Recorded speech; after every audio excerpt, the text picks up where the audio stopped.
हरे नमः. धर्माचा जणू मूर्तिमान पुतळा भासे जना भुवरी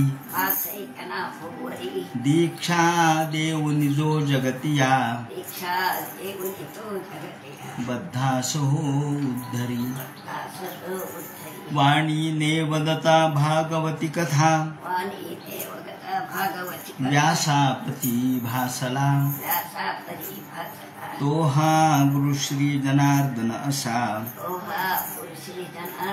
पाटांगणी शोभला. सद्गुरुनाथ महाराज की जय. हरे नमः. श्री शुकोवाच अत्र सर्गो विसर्गश्च स्थानं भूषणमूतयः मन्वन्तरेशानुकथा निरोधो मुक्तिराश्रयः. भगवान वेदव्यास वर्णन करून सांगू लागले. शुकाचार्य राजा परीक्षितीला सांगतात आणि या ठिकाणी सूत शौनकादिकांचा संवाद हा प्रारंभापासून चाललेला आहे. या अध्यायामध्ये प्रत्यक्ष भगवान महाविष्णू आणि ब्रह्मदेव यांचा संवाद आहे आणि हा संवाद ब्रह्मदेव नारदाला सांगतायत. ब्रह्मदेवाला भगवंतानी ज्ञान दिलं. 4 श्लोकामध्ये ज्ञान दिलं. 4 श्लोक पुरेसे त्यांना. का अहो म्हणले शहाण्याला म्हटलं की तपिलं कळतं. मूर्ख माणसाला मात्र सगळं विवरण करून सांगावं लागतं. कथा सांगाव्या लागतात, उपाख्यान सांगावं लागतात, दृष्टांत दार्ष्टांत सगळं सांगावं लागतं, त्याशिवाय कळत नाही. आणि म्हणून सामान्य निवती कथा विनोदे. नाथ महाराजांनी म्हटले सामान्य माणसाला कथा ह्या प्रिय असतात, पण ज्ञानी निवती परमार्थ बोधे. ज्ञानी मात्र केवळ परमार्थाचा बोध त्यांना एका क्षणात कळतो. जसं कापूर हा पेटवल्याबरोबर त्याला पेटतो, कारण कापूर हा मुळातच ज्वालाग्राही आहे. त्याला फार वेळ लागत नाही. कापूर पेटायला फार वेळ लागत नाही. जैसा नुठी कापूर फार वेळ घेत नाही पेटायला. नुसतं त्याला अग्नीचा स्पर्श होताच तो अग्निरूप होतो. पण गुगळाला मात्र आपल्याला खूप पेटवावं लागतं. ते लवकर काही पेटत नाही. का तर गुगळ हे हळूहळू हळूहळू पेट घेणार आहे. आपलं मन गुगळासारखं आहे. आपण कसे लवकर काही पेटत नाही. त्याला फुंका, त्याला किती वेळ लावा, त्याचप्रमाणे त्याच्यामध्ये आपण विस्तू टाका, लवकर काही पेट घेत नाही. ओले लाकडं लवकर पेट घेत नाही आणि गॅस ताबडतोब पेटतो. मग गॅस आणि ओले लाकडं याचा जो फरक आहे तो ब्रह्मदेवाचं मन आणि आपलं मन किंवा नारदाचं मन आणि आपलं मन याच्यातला हा फरक आहे. कारण ब्रह्मदेव हे पूर्व संस्कारांनी युक्त होते. फक्त त्यांना क्षणभराची आठवण करायची होती. आठवण केल्याबरोबर त्यांना कळालं. म्हणून ते म्हणतात की केवळ 4 श्लोकामध्ये त्यांना नुसतं ज्ञान सांगितलं आणि ते परिपूर्ण झालं. ऐकल्यानंतर ब्रह्मदेवाला खूप आनंद वाटला, प्रसन्नता वाटली. ब्रह्मदेव हे तल्लीन झाले, एकरूप झाले. या ठिकाणी नाथ महाराज म्हणतात जेवी दोन्ही दीप एक होती तेथ प्रकाशे प्रबळ दीप्ती. जसं माऊलींनी ज्ञानेश्वरीमध्ये या हृदयीचे त्या हृदयी घातले असा शब्द वापरलाय. अर्जुनाला ज्ञान सांगितलं आणि या हृदयातलं ज्ञान त्या हृदयामध्ये घातलं. तसं या ठिकाणी नाथ महाराज म्हणतात जेवी दोन्ही दीप एक होती तेथ प्रकाश प्रबळ दीप्ती तेवी विष्णुवीरांची खेवो देती प्रबळ चिच्छक्ती कोंदाटे. 2 दिवे काय म्हणले? 2 दिवे. हे 2 दिवे प्रकाशमयच आहेत, प्रकाशमानच आहेत. पण हे 2 दिवे एक झाले. दोन्ही दिव्यांना एक केलं, मग प्रकाश तर जास्त पडला. तसं ब्रह्मदेव आणि भगवान महाविष्णू हे एक रूप झाले. आता 2 राहिले नाहीत. ब्रह्मदेव विष्णूमध्ये तल्लीन झाले.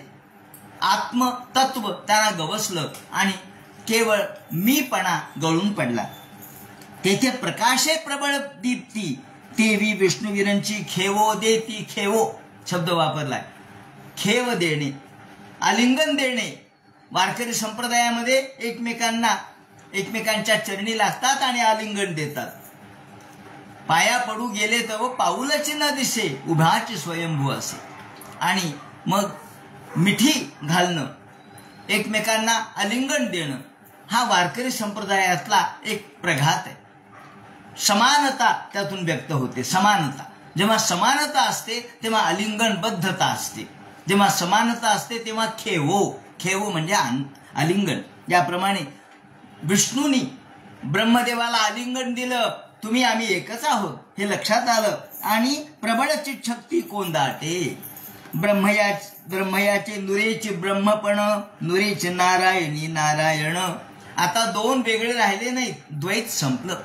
ब्रह्मदेव आणि विष्णू एक रूप झाले. विष्णू वेगळे आणि ब्रह्मदेव वेगळे राहिले नाहीत. आणि मग या ठिकाणी ते म्हणतात अशा पद्धतीने विराले मी तू पण, मी आणि तू ही भाषा संपली. आणि याप्रमाणे हे गुह्य ज्ञान या विष्णूंनी दिल्याबरोबर विरंची हे तल्लीन झाले, एकरूप झाले. जे घृताची पुरुषाकृती थिजोनी आभासली होती, ते म्हणतात तूप आहे. तूप कसं आहे? घट्ट आहे. त्या तूप घट्ट झालं म्हणजे त्याला एक आकार प्राप्त होतो. पण तेच गरम केलं की ते पातळ होतं. मग हे पातळ झालं आणि हे घट्ट आहे. हे फक्त काय आहेत? हे फक्त त्याचे प्रकार आहेत, पण अवस्थांतर आहेत.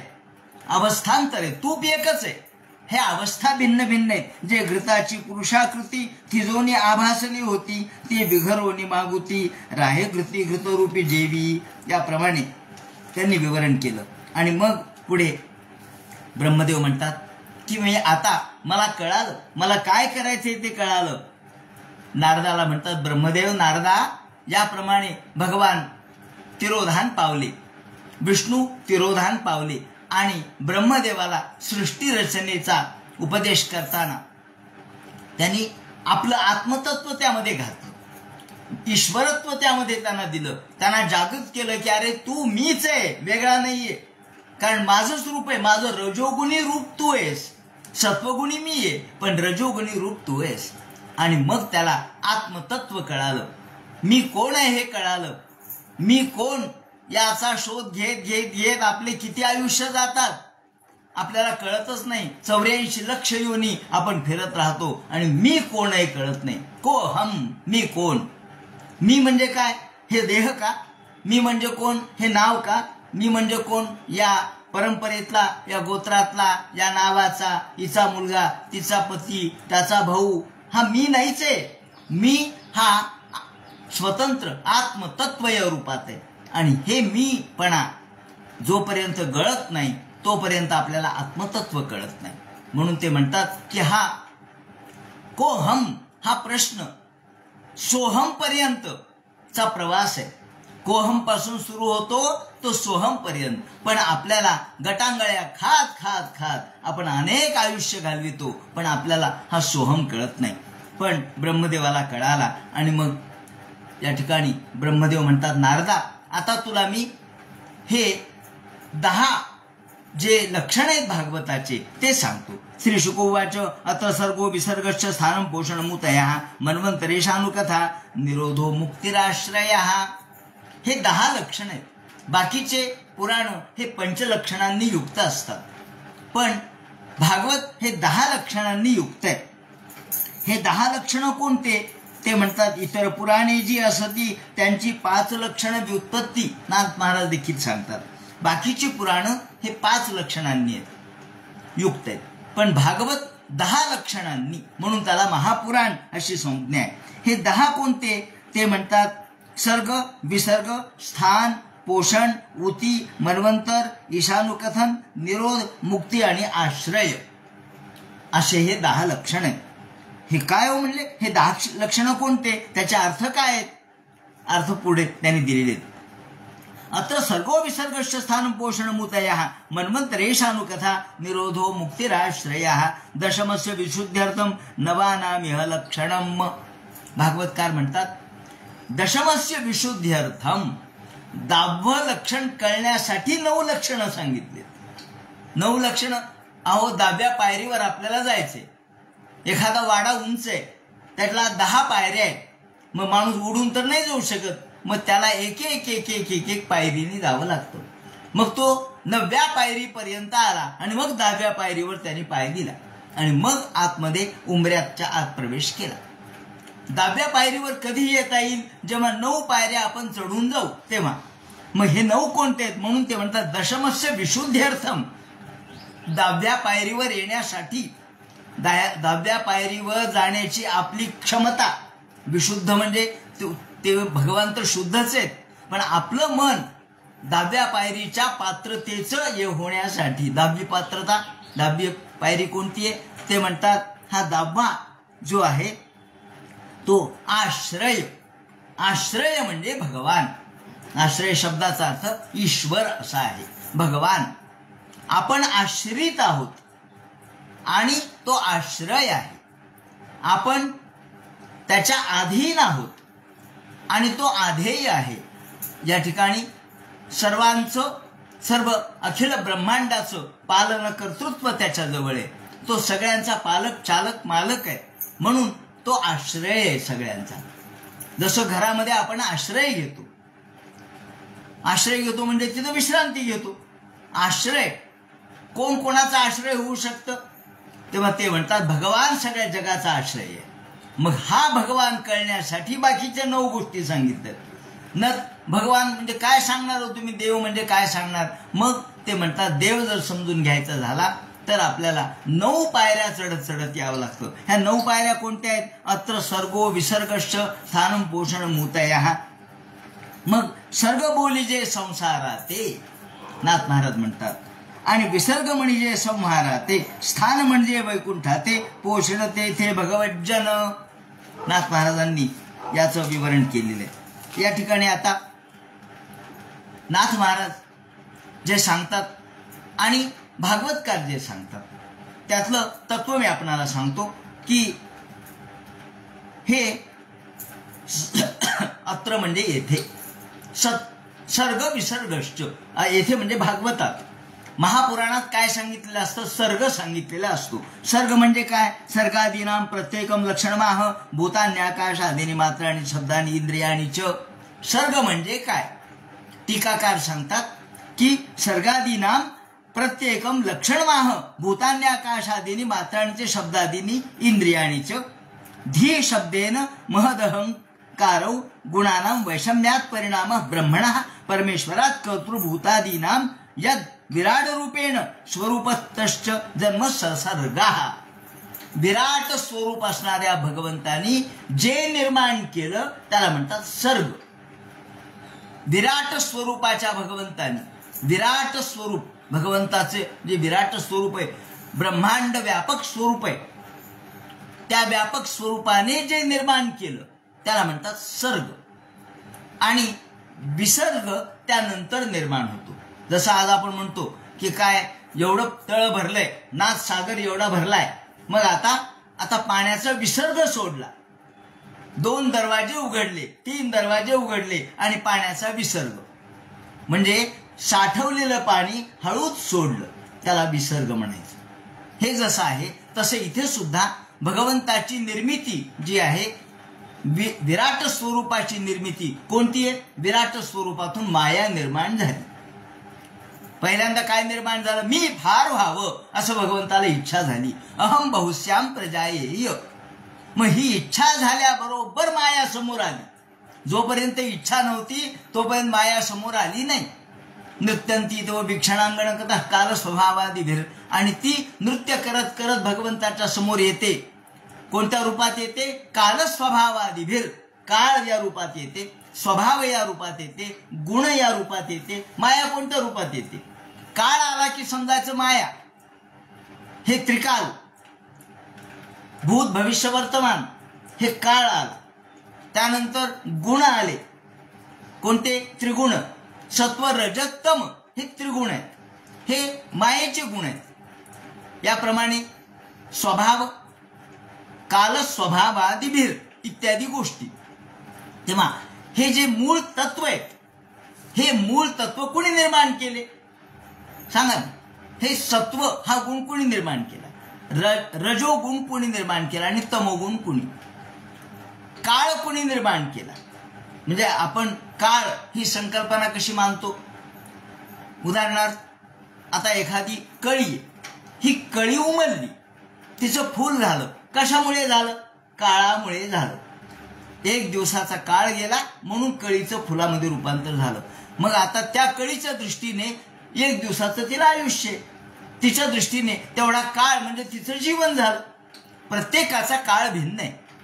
ब्रह्मदेवाचा काळ हजारो कोटी वर्षे आणि आपला काळ 100 वर्षे, आणि आपले 100 वर्ष म्हणजे देवाचे 1 वर्ष असतं. याप्रमाणे आपला 1 वर्ष म्हणजे देवाचा 1 दिवस. याप्रमाणे ही संकल्पना चालते. पितरांच्या बाबतीत वेगळी आहे. आपला 1 महिना म्हणजे पितरांचा 1 दिवस, अशी पितरांच्या काळातली संकल्पना आहे. कारण पितर कुठं राहतात याच्यावरती अवलंबून आहे. हे कुठं राहतात पितर, ज्या ठिकाणी ते राहतात तिथून ही काल संकल्पना सुरू होते. असो, हा काळ कुणी सुरू केला? तर हा काळ भगवंतांनी सुरू केला, त्याच्या इच्छेने सुरू झाला. म्हणून कालाय तस्मै नमः असं आपण म्हणतो. तर हे जे मूळ 24 तत्व आहेत आणि 25वा काळ आहे, हे मूळ 24 तत्व भगवंतांनी निर्माण केले. त्याला म्हणतात सर्ग. श्रु म्हणजे निर्मिती. श्रु शब्द आहे हा, त्याला आपण धातू असं म्हणतो. श्रु म्हणजे निर्मिती. निर्मिती कोणाची आहे? भगवंताची निर्मिती. कोणती? 24 तत्व हे भगवंताची निर्मिती. आणि मग यामध्ये जे पंचतन्मात्रा आहेत त्या भगवंतानेच निर्माण केल्या आहेत. हा काळ भगवंताने निर्माण केला आहे, गुण भगवंताने निर्माण केले. याप्रमाणे हे 9 गुण मानलेले आहेत, 9 तत्व मानलेत. या ठिकाणी काही अभ्यासकांनी 9 मानलेत. या 9 तत्वामध्ये आपल्याला मन देखील दिसतं. मन सुद्धा भगवंतांनीच निर्माण केलं, भगवंतापासून निर्माण झालं. तर मनोसृजत, त्यांनी पहिल्यांदा मन निर्माण केलं आणि मग तिथून सगळ्या सृष्टीला सुरुवात झाली. म्हणून त्याला सृष्टी असं म्हणतात. सृ म्हणजे निर्मिती, म्हणून त्याला सर्ग असं म्हणतात. म्हणून सर्ग शब्दाचा अर्थ भगवंताच्या विराट स्वरूपापासून झालेली निर्मिती, हा सर्ग झाला. मग विसर्ग म्हणजे काय? विसर्ग म्हणजे त्यानंतर जी सृष्टी निर्माण झाली. आता पंचमहाभूत, पंच हे तन्मात्रा निर्माण झाल्या आणि पंच तन्मात्रेतून म्हणजे मायेने भगवंताने माया निर्माण केली. मायेतून महत्तत्व निर्माण झालं, महत्तत्वातून अहंकार निर्माण झाला आणि अहंकारातून आपल्याला आकाश निर्माण झालेलं दिसतं. मग आकाश निर्माण झालं, हे इथून आता मायेचं सृजन झालं. माया निर्माण झाली नव्हती तोपर्यंत भगवंताची निर्मिती, त्याला सर्ग म्हणतात. मायेची निर्मिती हे विसर्ग झाला. अत्र सर्गो विसर्गश्च. मग मायेची निर्मिती कोणती आहे? पंचमहाभूत, त्याचप्रमाणे पंच ज्ञानेंद्रिय, पंच कर्मेंद्रिय, हे सगळे मायेची निर्मिती आहे, इथून निर्माण झालं. आणि म्हणून पंच तन्मात्रा निर्माण झाल्या, त्यातून इंद्रिय निर्माण झाली, इंद्रियाच्या देवता निर्माण झाल्या, ही सगळी मायेची निर्मिती. याप्रमाणे त्याला विसर्ग असं म्हणतात. म्हणजे अत्र सर्गो विसर्गश्च. आता श्रीमद भागवत या ग्रंथामध्ये आपण जर सगळं भागवत डोळ्यासमोर ठेवलं, सगळं एकदम, तर आपल्या लक्षात येईल की 3ऱ्या स्कंधापासून सर्ग सांगायला सुरुवात केली. पहा ना तुम्ही, कपिल महामुनींच्या तत्वज्ञानामध्ये हे येतं, सांख्य तत्वज्ञानामध्ये सर्ग येतो, विसर्ग येतो. म्हणजे सर्ग आणि विसर्ग हे कुठं आलं? 3ऱ्या स्कंधात आलं. स्थानम हा 4थ्या स्कंधात आलं. एक एक स्कंध सांगितलाय याच्यात, एक शब्दात एक स्कंध सांगितलाय. हे जे 10 प्रकार आहेत त्या सगळ्यामध्ये एक स्कंधाचं विवरण केलेलं आहे. सर्ग कुठं, विसर्ग कुठं सांगितलाय? सर्ग आणि विसर्ग म्हणजे भगवंतापासून झालेली निर्मिती. नवोदतिष्ठा तदा विराट. बघा ना तुम्ही आपल्या 3ऱ्या स्कंधामध्ये जेव्हा कपिल महामुनी सांगतात आईला की आई हे सगळं अंड आधी निर्माण झालं, आपण ते बघणारच आहोत पुढे. हे सगळं विश्वाचं अंड ब्रह्मांड निर्माण झालं. मग ज्यांनी प्रवेश केला त्या ठिकाणी नासिका आल्या, नासिकाच्या देवता आल्या, नवोदतिष्ठ तदा विराट. कान आले, दिशा आल्या, त्याच्या देवता आल्या, नवोदतिष्ठ तदा विराट. विराट पुरुष उठला नाही आणि मग जेव्हा चित्ताने प्रवेश केला तेव्हा विराट पुरुष तदुतिष्ठत, विराट पुरुष उठला. आता हे वर्णन कुठं आलं? तिसऱ्या स्कंदात. म्हणजे तिसऱ्या स्कंदामध्ये सर्जन अर्थात सर्ग आणि विसर्ग याचं विवरण आपल्याला तिसऱ्या स्कंदात येतं. आणि जीव कसा निर्माण होतो ते आलेलं आहे. गर्भाशयामध्ये जीव कसा निर्माण होतो, तो कसा, त्याचे 9 महिने कसे परिपूर्ण होतात, तो बाहेर कसा येतो, हे सगळं वर्णन कपिल महामुनींनी केलेलं आहे. म्हणून सर्ग विसर्ग याचं वर्णन कुठे आलं? तिसऱ्या स्कंदात. स्थानम, स्थान म्हणजे काय? या ठिकाणी ते म्हणतात स्थान कशाला म्हणायचं तर भूतमात्रेंद्रिय धियाम जन्मसर्ग उदाहरता ब्रह्मणो गुणवैषम्यात विसर्ग पुरुष स्मृता. हा विसर्ग कधी झाला? जेव्हा गुणवैषम्य झालं तेव्हा, गुणात बदल झाला. आता या ठिकाणी वैषम्य म्हणजे काय? बदल झाला, थोडाफार कमी जास्तपणा झाला. कमी जास्तपणा जेव्हा सत्वगुण परिपूर्ण होता तेव्हा काहीच निर्मिती झाली नाही, पण सत्वगुणात रजोगुण आला की निर्मिती सुरू झाली. आणि म्हणून आधी काय सांगतात ते? आधी ते व्यतिरेक सांगतात आणि मग अन्वय सांगतात. व्यतिरेक का सांगतात आधी? तर आधी आपल्याला जसं आयुर्वेदाने स्वस्थ म्हणजे काय, समजा तुम्हाला रोगविज्ञान शिकायचे, रोगविज्ञान शिकायचे, मग आधी तुम्हाला निरोगी माणूस कोणता हे लक्षात आलं पाहिजे. निरोगी कशाला म्हणायचं आणि त्या निरोगी माणसामध्ये बदल झाला की तो रोग झाला. मग रोग कधी कळत? आधी रोग नसतात शिकवत, आधी निरोगीपणा शिकवायचा. आणि म्हणून आयुर्वेदाने सुद्धा सांगितलं स्वस्थ इत्यभिधीयते.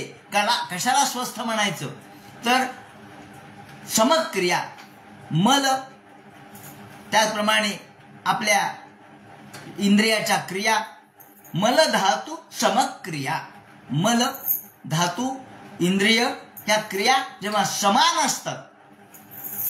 आपल्याला विचारलं का निरोगी आहेत का तुम्ही? हो, मी ठणठणीत आहे. कशामुळे ठणठणीत म्हणतो आपण? का मग निरोगी म्हणतो? का दुखत नाही म्हणतो?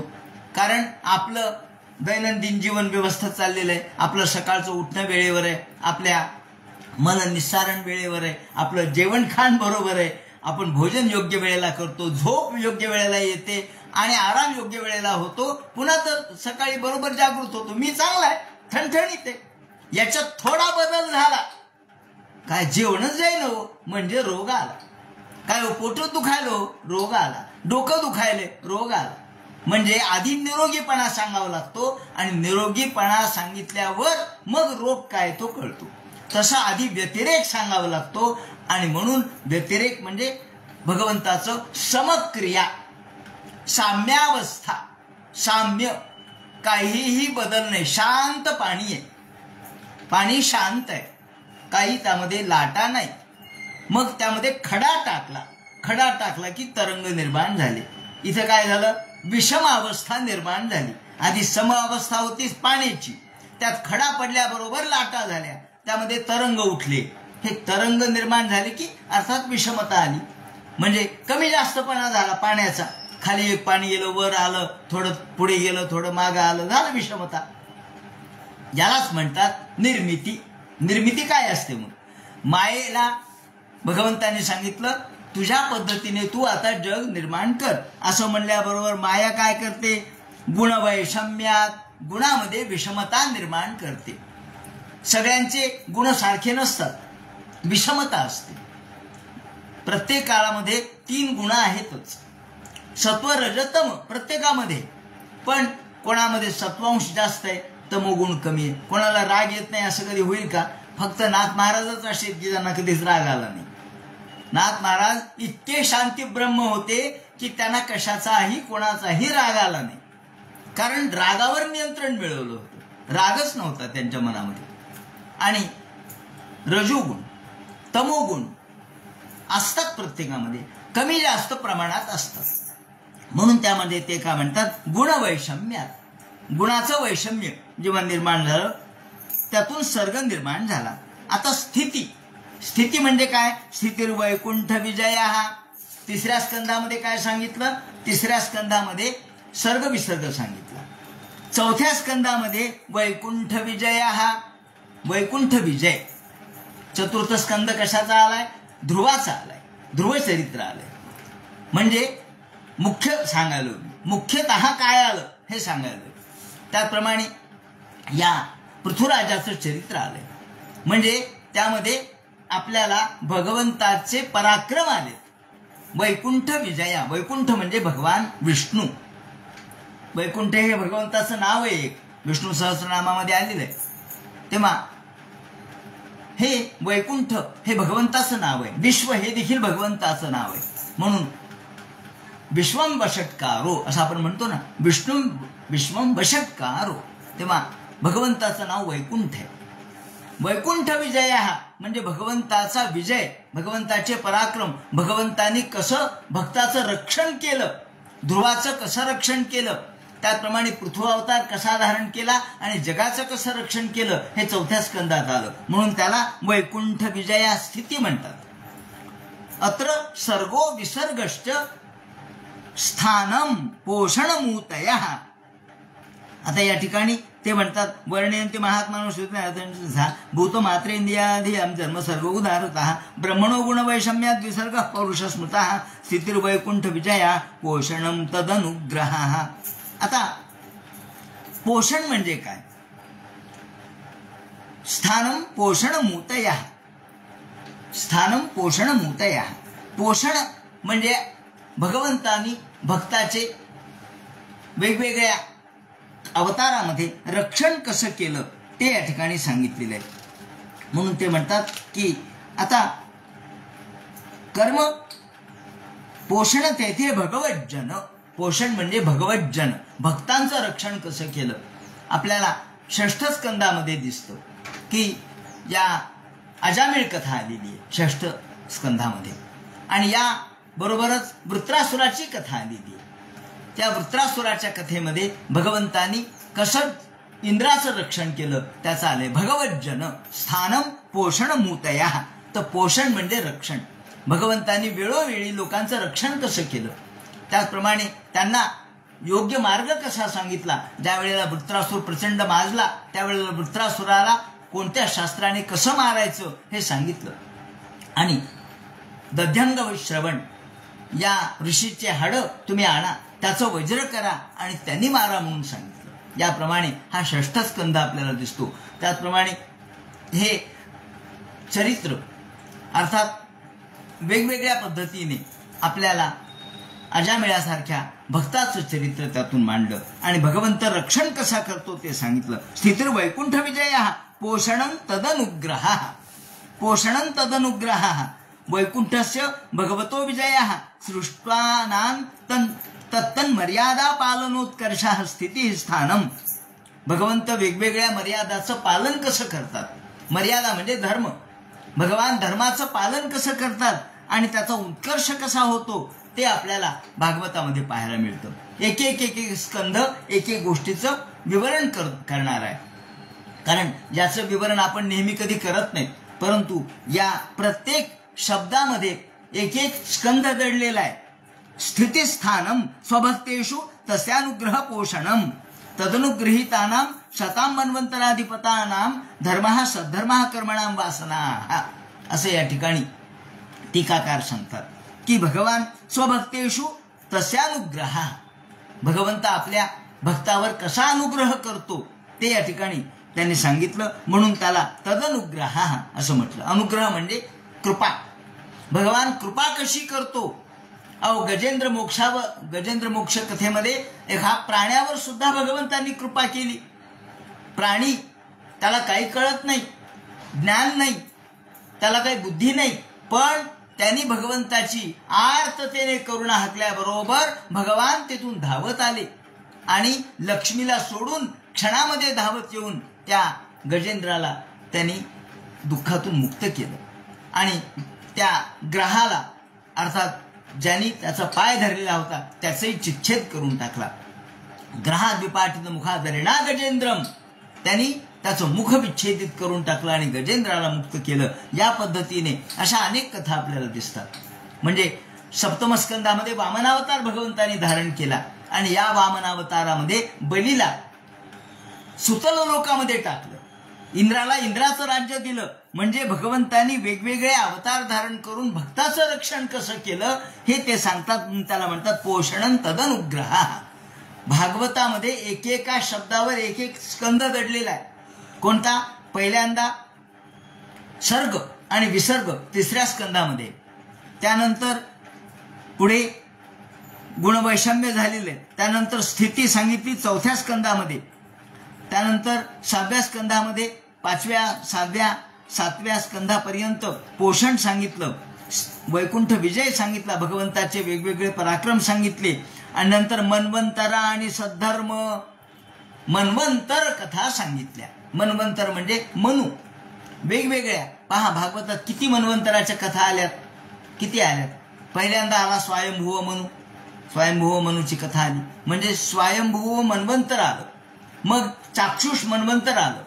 मग पुढे आपल्याला अनेक मन्वंतर, अगदी वैवस्वत मन्वंतरापर्यंतच्या कथा आपल्याला दिसतात. 9व्या स्कंदामध्ये वैवस्वत मन्वंतराचं वर्णन आलेलं आहे.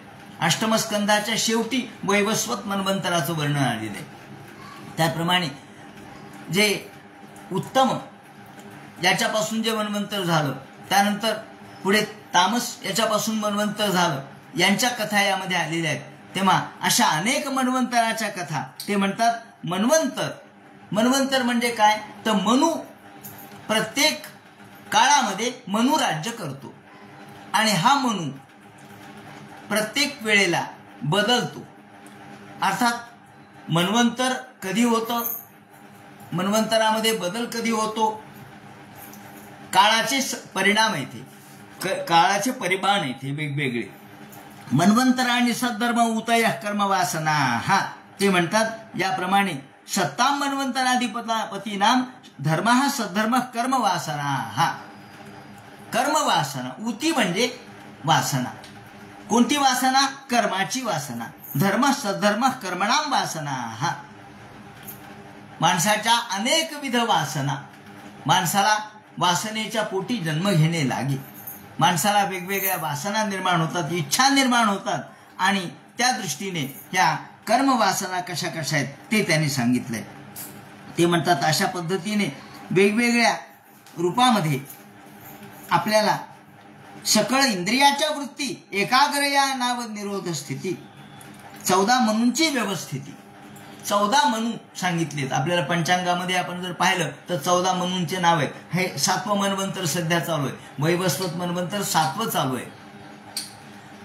असे हा 7वं, इथून पुढे 7 मन्वंतर होणार आहेत. सावर्णी, ब्रह्मसावर्णी, इंद्र सावर्णी वगैरे. तेव्हा या सगळ्यांच्या कथा आपल्याला भागवतामध्ये पाहायला मिळतात. म्हणून 14 मनूंची व्यवस्थिती याला उती असं म्हणतात. या नाव मन्वंतरे म्हणती दशावतार कीर्ती ईशचरित सकळ इंद्रियाच्या वृत्ती एकाग्रया नाव निरोध स्थिती. आता अत्र सर्गो विसर्गश्च स्थानम पोषण मूतया, इथपर्यंत झालं उतया. मन्वंतरेशानु कथा, प्रत्येक मन्वंतरात कोणकोणत्या कथा घडल्या ते आलं. आणि निरोध, हो निरोध म्हणजे काय? तर ते म्हणतात निरोध म्हणजे प्रत्येकाच्या ज्या इंद्रिय वृत्ती आहेत, नाथ महाराज म्हणतात सकळ इंद्रियांच्या वृत्ती एकाग्र या नाव निरोध स्थिती, निशेष जेथे विरे वृत्ती त्या नाव वृत्ती महाराया. प्रत्येकाच्या इंद्रिय वृत्ती म्हणजे निरोध. निरोध म्हणजे आखडून ठेवणे. आपल्या अंतःकरणामध्ये आपण वासना ह्या आपल्या निर्माण होतच असतात, परंतु त्यांना स्वैर पडू द्यायचं नाही, त्यांना स्वैर होऊ द्यायचं नाही. स्वैरता ही याला बंदिस्तपणा आणलाय. धर्माने या स्वैरतेला बंदिस्तपणा आणला. इच्छा तर प्रत्येकालाच आहे, पण धर्माने बंदिस्तपणा का आणला? सगळ्यांचे व्यवहार चांगले चालावेत म्हणून. म्हणून आपल्या अंतःकरणामध्ये ज्या वृत्ती आहेत, मग आपल्या मनामध्ये कशाची वृत्ती आहे? आपल्या स्वार्थाच्या वृत्ती आहेत. त्याचप्रमाणे इंद्रियाच्या प्रलोभनाच्या वृत्ती आहेत. काय खावं काय खावं, माणसाला आता चातुर्मास्य, उदाहरणार्थ चातुर्मास्यामध्ये आपण कांदा आणि लसूण वर्ज्य करतो, वांग खात नाही. का बरं? काय होतं खाल्लं तर? असं म्हणलं तर काय होईल? तर याला आपण उत्तर देऊ शकतो की पावसाळ्यामध्ये आपला अग्नी मंद झालेला असतो आणि मंद झालेल्या अग्नीमुळे आपल्याला वांग वगैरे पचत नाही, कांदा हा जड असतो, तो पचायला तो पचत नाही वगैरे वगैरे आपण उदाहरण आपण आरोग्याच्या शास्त्राच्या अनुषंगाने वर्णन करू शकतो. पण नियंत्रण केलं का नाही आपण? आज एकादशी आहे आणि एखाद्याने कांद्याची भजी केली तरी आपण म्हणतो नाही नाही नाही, अहो आज एकादशी आहे, वास सुद्धा नको. का नको? नियंत्रण आणलं का नाही? तेव्हा धर्माने नियंत्रण आणलंय माणसावर. धर्म हा त्याच्यासाठी नियंत्रणासाठी, स्वैरपणाने माणसाने वागू नये, रस्त्यावरचं खाऊ नये. नाही तर रस्त्यावर दिसली जिलबी, चला का रस्त्यावर चांगलं असतं खायला, जिलब्या खा, भजे खा, रस्त्यावरचे पदार्थ खा. याला आपण आरोग्याच्या दृष्टीने योग्य मानत नाही, तसं धर्माच्या दृष्टीने योग्य मानत नाही. धर्म आणि आरोग्य एका नाण्याचे दोन बाजू आहेत. त्याप्रमाणे नियंत्रण आणलं, आपल्या इच्छेवर नियंत्रण आणलं. स्वैर कोणत्या गोष्टीवर नियंत्रण आणावं ते म्हणतात वेगांना धारयेत. कोणते वेग धारण करावेत त्याने वर्णन केलंय की काम, क्रोध, लोभ, मोह, मद, मत्सर हे वेग आहेत, हे धारण करावेत. पण मलमूत्र विसर्जनाचे वेग धारण करू नयेत. ज्या ज्या वेळेला आपल्या मलमूत्राची इच्छा होईल जावं, नाही तर मग त्यातून रोग निर्माण होतो. म्हणून वेगांना धारयेत असं आयुर्वेदाचं सूत्र आहे. पण यातले मनोवेगान धारयेत आणि शारीर वेगान न धारयेत असा त्याचा अर्थ होतो. ज्याप्रमाणे ब्रह्मणो गुणवैषम्यात ते म्हणतात मन्वंतर आणि सद्धर्म उतया कर्म वासना. ह्या सगळ्या उती म्हणजे वासना, ह्या वासना इंद्रियाच्या ज्या आहेत त्या आपण त्याची निरोध केला पाहिजे, त्या आपण आखडून ठेवल्या पाहिजेत. म्हणून सकळ इंद्रियाच्या वृत्ती एकाग्र या नाव निरोध स्थिती नाथ महाराज म्हणतात. त्याप्रमाणे ह्याला निरोध म्हटलंय. आणि अवतारानुचरितम पुढे ते म्हणतात की याप्रमाणे निरोधो मुक्तिराश्रय, मुक्ती त्यातून काय प्राप्त होईल तर मुक्ती प्राप्त होते. ते म्हणतात त्या नाव मुक्ती महाराया, त्यालाच मुक्ती असं म्हणावं. म्हणजे आपल्या इंद्रियांच्यावरचं नियंत्रण जेव्हा आपण करत जातो, जेव्हा आपल्याला तशी सवय लागते, तेव्हाच आपण या बाकीच्या सगळ्या गोष्टीतून मुक्त होतो. ही मुक्ती आहे. मुक्ती काही नाही देवापाशी मुक्तीचे गाठोडे, देवाजवळ काही मुक्तीचं गाठोडं नाही. पण मुक्ती ही आपणच आपल्याला मिळवायची असते.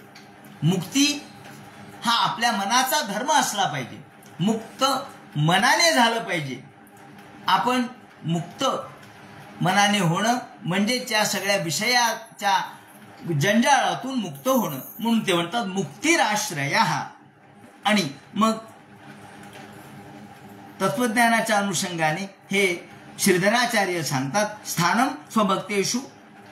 त्याचप्रमाणे व्ययम तंतु संताने ऊतयम कर्मभिः संतन्यम त इत्युतयः यद्वा बुद्धर्थात् संश्लेषार्थात् वा वधेर्धातो रिदम रूपम ऊतयम कर्मभिर् ब्रह्मते संश्लिष्यम त इति ऊतय इत्यर्थः. हरे रवतारानुचरितस्य मर्त्यानुवर्तीनां च सत्कथा ईशानुकथा प्रोक्ता इत्यर्थः. ईशकथा निरोधोस्यानुशय महात्मनः सहशक्तिभिः. याप्रमाणे आपण ह्या निरोधाच्या म्हणजे आपल्या इंद्रियाच्या शक्ती आपल्यामध्ये साठवून ठेवणे म्हणजे निरोध. हे कशासाठी आवश्यक आहे तर ते म्हणतात आपल्याला त्यातून शक्ती प्राप्त होते. जसं जसं आपण आपल्यावर नियंत्रण आणतो तसं तसं आपल्याला शक्ती प्राप्त होते. ही शक्ती कशी प्राप्त होते? आपण समजा उडी मारायची, आपल्याला साधं उदाहरण आहे, उडी मारायची. तर उडी मारायची असेल तर आपल्याला आधी काय करावं लागतं?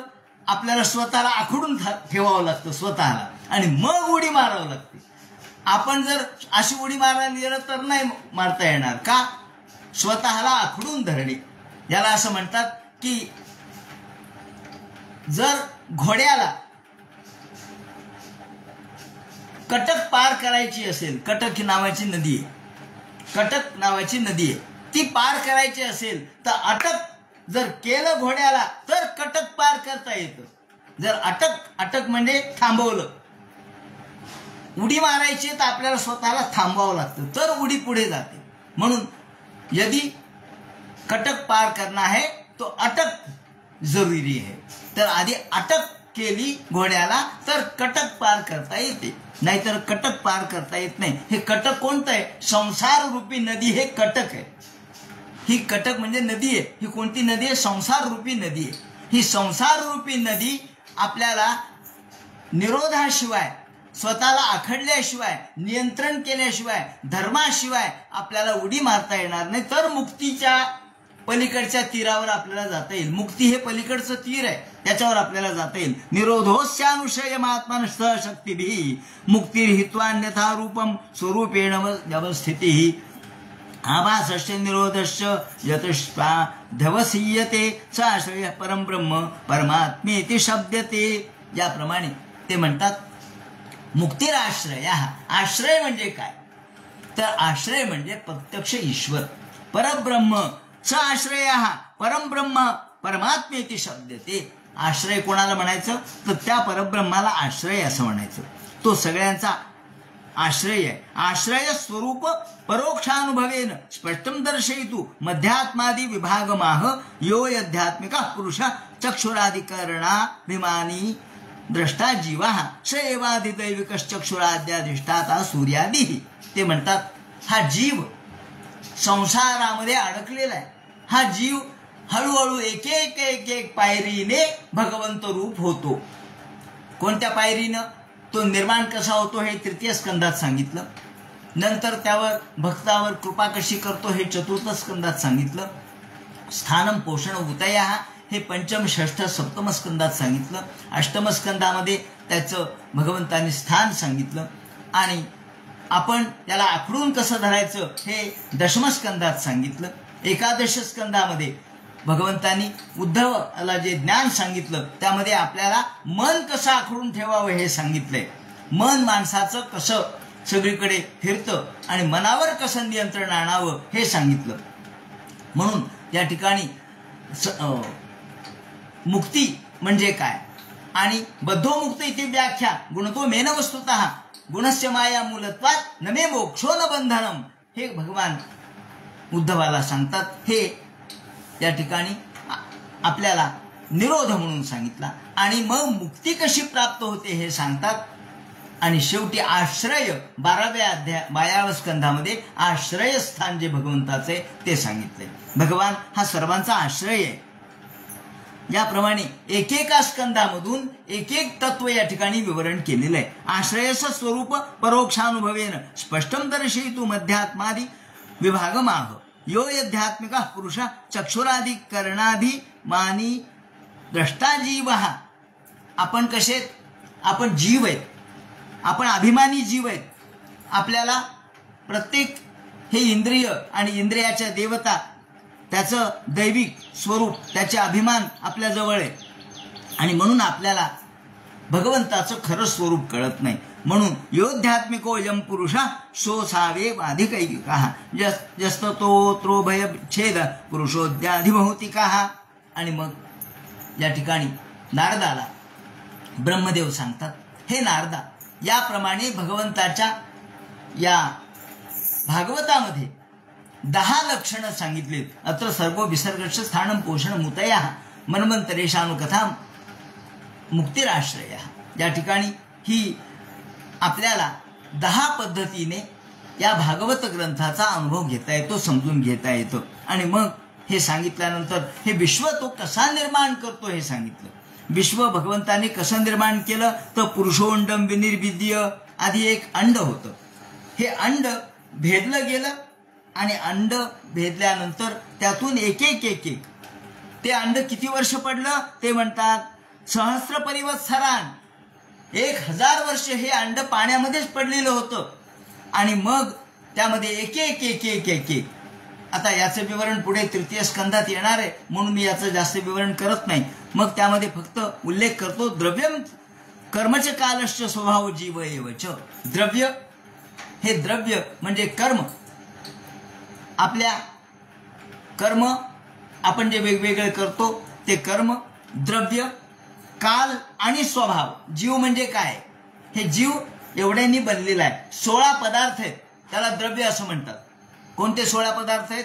पंच ज्ञानेंद्रिय, पंच कर्मेंद्रिय, पंच तन्मात्रा, हे झाले 15 आणि 16 मन. याप्रमाणे याला जीव म्हणतात. हा सगळा जीव आहे. द्रव्यम, त्याला द्रव्य म्हणतात. मग त्याला त्याचे त्याचे कर्म आहे.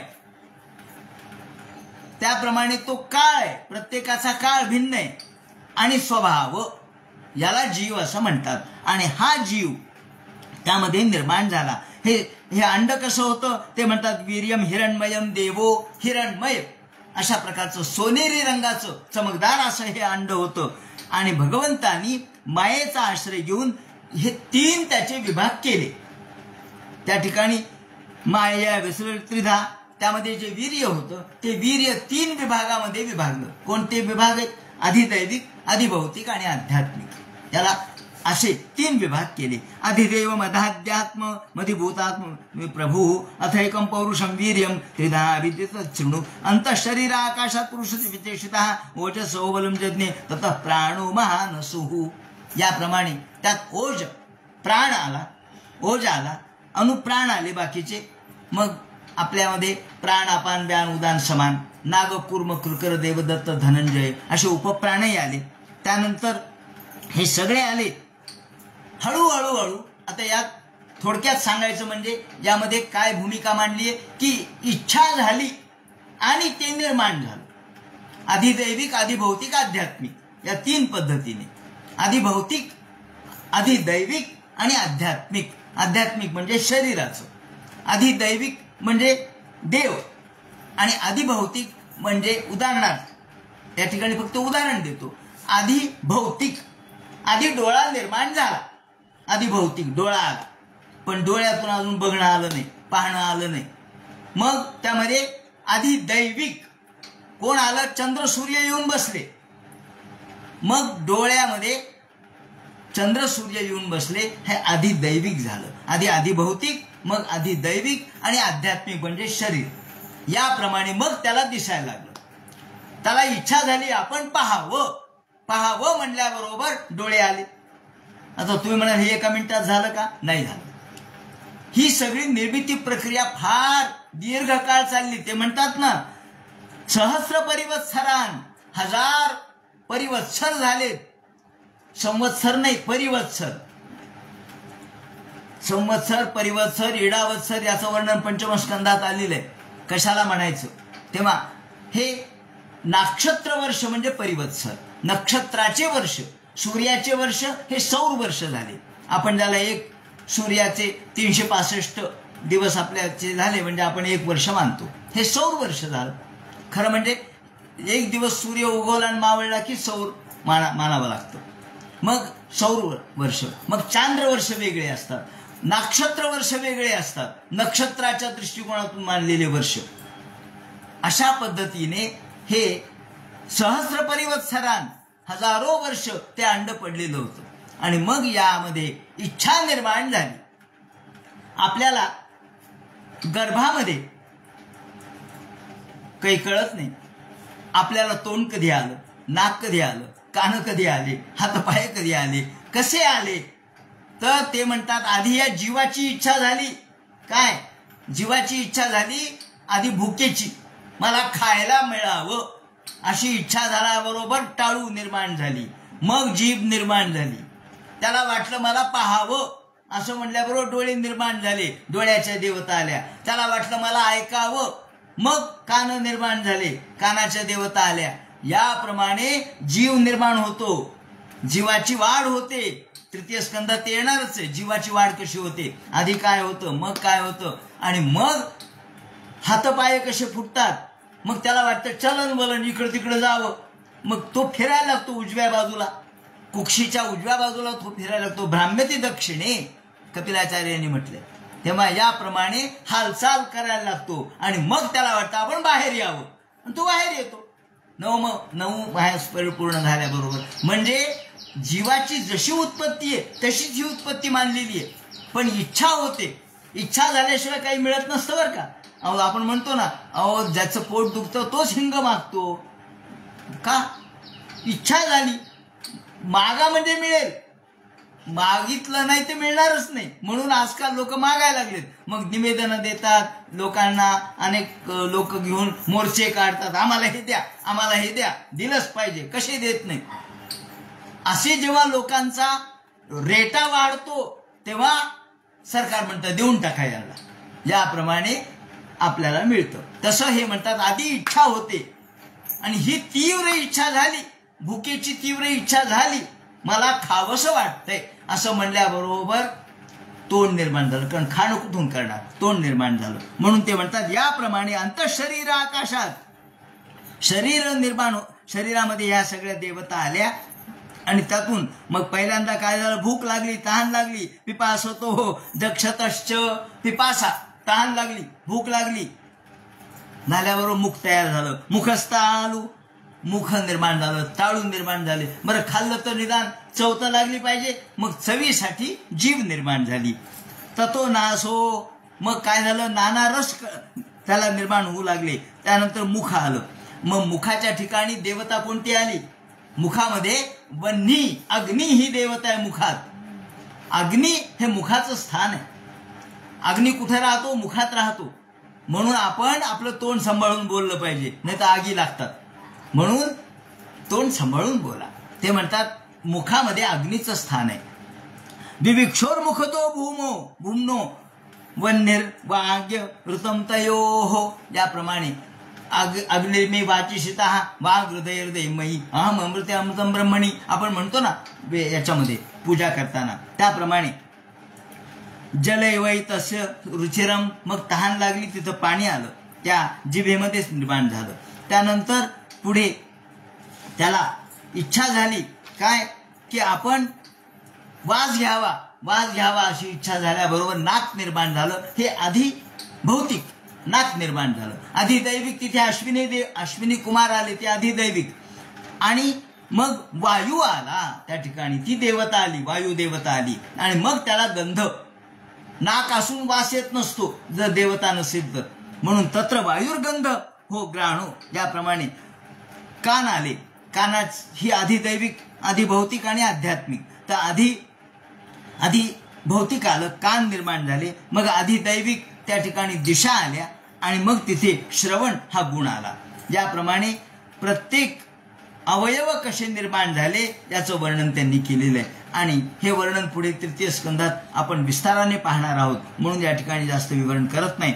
याप्रमाणे नाड्या निर्माण झाल्या, हृदय निर्माण झालं आणि आकाश निर्माण झालं. त्याला स्पर्श कळायला लागला, कठीण, मऊ, चांगलं, वाईट हा स्पर्श कळू लागला. मांस, रुधिर ह्या सगळ्या 7 धातू निर्माण झाले.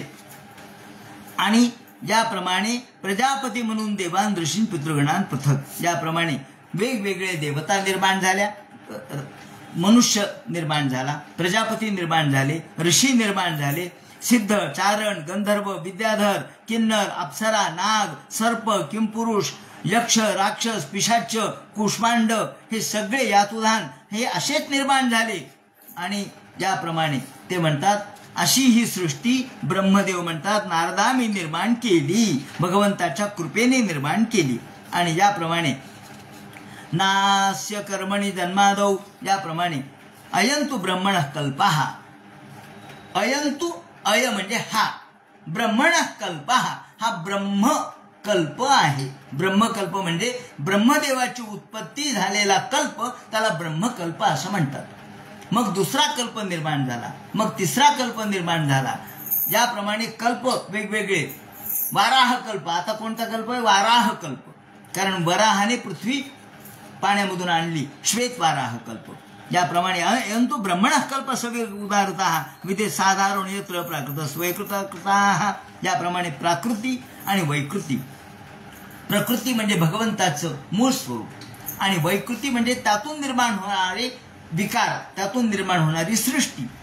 याप्रमाणे परिणामंच कालस्य कल्प लक्षण विग्रहम यथा पुरस्ताद व्याख्यासे पाद्मम कल्पमथो शृणु.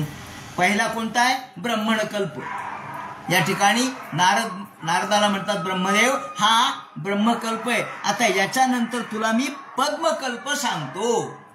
पुढे मी पद्मकल्प सांगणार आहे आणि नंतर 12 कल्प आहे. ते नंतर यथा पुरस्ताद व्याख्यासे पाद्मम कल्प मथो शृणू. आता यानंतर पद्मकल्पाचं वर्णन करतो असं म्हणून शौनकानी प्रश्न विचारला सुताना. तसंच इकडे शुकाचार्यांना परीक्षितीने प्रश्न विचारला आणि त्यानुसार पुढे आता सुत उवाच राज्ञा परीक्षिता पृष्ठो यदे वोचन महामुनी तद्वोविधास्य शृणुद राज्ञा प्रश्नानुसारतः. भगवंतांनी ही कशी सृष्टी निर्माण केली, कधी केली, आणि या ठिकाणी प्रश्न उपस्थित असा केला की तुम्ही म्हणालात विदुराची आणि या मैत्रेयाची भेट झाली असं तुम्ही आम्हाला सांगितलं. ही कधी झाली हो? मैत्रेयी आणि विदुराची भेट कधी झाली? त्यांचं संवाद काय झाला? कुत्र कौशारवेस्तस्य संवादोध्यात्म संशितः यद्वास भगवंतस्मै पृष्ठ तत्वमुवाच. हे आम्हाला ऐकायचे. बंधू त्यागनिमित्तांच्या ते भागत पुन्हा. आणि विदुर तर तिकडे गेले होते धृतराष्ट्राला हिमालयामध्ये त्यांनी पोचवलं. ते पुन्हा परत कधी आले आणि कुठं आले, ते कसे आले, मग आम्हाला हे सांगा. आणि मग त्यांची आणि मैत्रेयाची भेट कुठे झाली ते आम्हाला सांगा. सुत उवाच असा प्रश्न सुतानी शौनकादिकांनी सुताला विचारला आणि इकडे शुकाचार्यांनी राजा परीक्षितीला विचारला. आता याप्रमाणे या प्रश्नाचं उत्तर देण्यासाठी तृतीय स्कंद सांगायला सुरुवात केली. या ठिकाणी द्वितीय स्कंद संपला. याप्रमाणे हा द्वितीय स्कंद या ठिकाणी आपण परिपूर्ण केला आणि हा 10वा अध्याय द्वितीय स्कंदाचा पूर्ण झाला. यानंतर तृतीय स्कंद सांगतात आणि तृतीय स्कंदाचा फक्त प्रारंभ घेऊ आपण. श्री गणेशायन्मा श्री शुकुवाच एवं एतत्पुरा पृष्ठो मैत्री भगवान केलं क्षत्रावनम प्रविष्टेन त्यक्त्वा स्वगृहं विद्धिमत. या ठिकाणी त्यांनी सांगायला सुरुवात केली. याप्रमाणे आता इथे हा द्वितीय स्कंद संपला. संपल्यानंतर नाथ महाराज असं म्हणतात की ब्रह्मदेवानी हे ज्ञान नारदाला सांगितलं आणि नारदाला आपल्या जवळची वीणा दिली. तेव्हापासून नारदाजवळ वीणा आहे. ही ब्रह्मवीणा जी आहे ब्रह्मदेवानी दिलेली आहे. ही ब्रह्मवीणा नारदाला ब्रह्मदेवानी दिली. हे सगळं ज्ञान दिल्यावर ही वीणा तुला घे असं म्हणून ब्रह्मदेवानी ही वीणा नारदाला दिली आणि तेव्हापासून नारद हे वीणा घेऊन हिंडत असतात. त्याने असं वर्णन केलंय की याप्रमाणे नारदाला जी वीणा दिली ती ब्रह्मवीणा असं म्हणतात. आणि शुकाचार्यांच्या बाबतीत त्याने असं म्हटलंय की शुकाचार्य 10,000 वर्ष समाधीमध्ये होते. नाथ महाराज म्हणतात 10,000 वर्ष समाधीमध्ये होते आणि समाधीतून व्युत्थान झाल्याबरोबर भागवत सांगायला सुरुवात केली त्यांनी. तोपर्यंत ते समाधीमध्येच तल्लीन होते म्हणे 10,000 वर्ष. आणि 10,000 वर्ष काही एक सेकंद गेल्यासारखं त्यांना वाटलं नाथ महाराज म्हणतात. तेव्हा या अशा समाधी भाषा म्हणून भागवताची भाषा ही समाधी भाषा आहे. समाधीमध्येच तल्लीन होते आणि त्यातून उत्थान झाल्याबरोबर व्युत्थान म्हणजे नुसते जागृतीत आल्याबरोबर भागवत सांगायला सुरुवात केली त्यांनी. तेव्हा असं हे प्रासादिक भागवत याचा 3रा स्कंद आता उद्यापासून आपण सुरू करू. उद्याचा वेळ मात्र थोडा लवकर राहील, थोडं मला काम आहे. तर उद्या आपण 8:30 ते 9:15 एवढ्या वेळेत हे भागवताचा 3रा स्कंद आपण सुरू करू. कुंडली कवरदे हर विठ्ठल. हा कुंडली कवरदे हर विठ्ठल. सीताकांत स्मरण जय जय राम. पार्वती पते हर हर महादेव. श्रीमज्जनार्दन गुरुमूर्तये नमः.